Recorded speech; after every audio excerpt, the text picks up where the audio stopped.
Ертеде жаугершілік заманда деп басталатын кәрі құлақ қарияларының әңгімесінде Мамадайырдың атақты Тілеу батырдың жекпе-жекке жиі түсетін көзсіз батылдығы әсерлі түрде айтылады.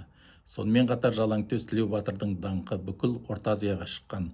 Себебі Мамадайыр мамашықтар Бұқар Ташкент сауда керуендері мен елшіліктерінің Қытайға өтуіне кепілдік берді. Ол кезеңдерде Шыңжаңға баратын жолдың барлығы шығыс Жетісудан өтті. Олардың негізгілері Ертіс пен Іле өзендерінің аңғарлары, Жоңғар қақпасы мен Алтын Емел, Қорғас арқылы өтетін өткелдер және Қырғыз тауларының асулары болды. Шұбартау төлеңгіттері қатарындағы Дейіт, Сабаншы, Оңажыт, Ошақты және Тебержін бұлар Орта Азиялық сауда өкілдері болатын. Олардың Мамадайыр мамашықтарға туыстық және тұрмыстық жағынан да жақын болуының да себептері де осы Қытай Орта Азия саудасына байланысты болып шығады.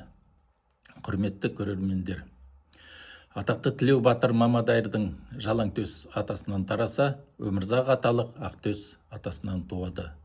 Ақтөс пен Жалаңтөс егіз болған. Өмірзақ қалың елдің құты болса, Тілеу батыр алмас қылыш еді. Мамадайыр мен мамашық бабаларымыз да егіз болды. Олардың есімдерінің мағынасы сүттес бауырлар дегенді білдіреді. Хан балаларымен бір ананың сүтін емгендіктен ханның ең жақын сенімді адамдар ретінде Әбілпейіз ордасының қауіпсіздігіне жауапты болды. Жалпы Мамадайыр мамашықтардың Еділ жайық бойындағы Астрахан саудасы мен Шығыс Жетісудағы Қытай саудасын бақылағандарын да ескеріп отыруымыз керек. Еділ қалмақтарының тайшысы Аюке хан тұсынан қалмақтармен өзара достық қарым-қатынаста болған Мамадайырлар Еділдің Кавказ жағы мен Астрахан Бұқар аумағында керуен саудасына бақылау жасады. Мамадайырдың көкен аталық ұрпағынан әйгілі Сүйіндік батыр, Бақы би, Қалыбай батыр болды. Қалыбай батыр Бөкей ханмен бірге Еділ жайық арасына көшіп келіп, Еділ қалмақтарымен бірге Төлеңгіт қауымын құрып, ішкі орданың негізін қалауға көп еңбек сіңірген.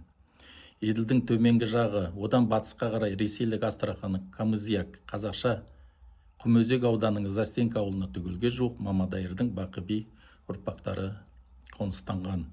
Атырау өңірінің Құрманғазы ауданы Ганюшкин елді мекенінде, Каспий теңізінің солтүстік батыс жағалауларында Алтай Мамадайыр атасынан тарайтын Анда, Алдасай, Қырғызақ, Қалыбай, Сәдібек, Шеркешбай, Теңізбай атадан тараған ұрпақтар тұрады.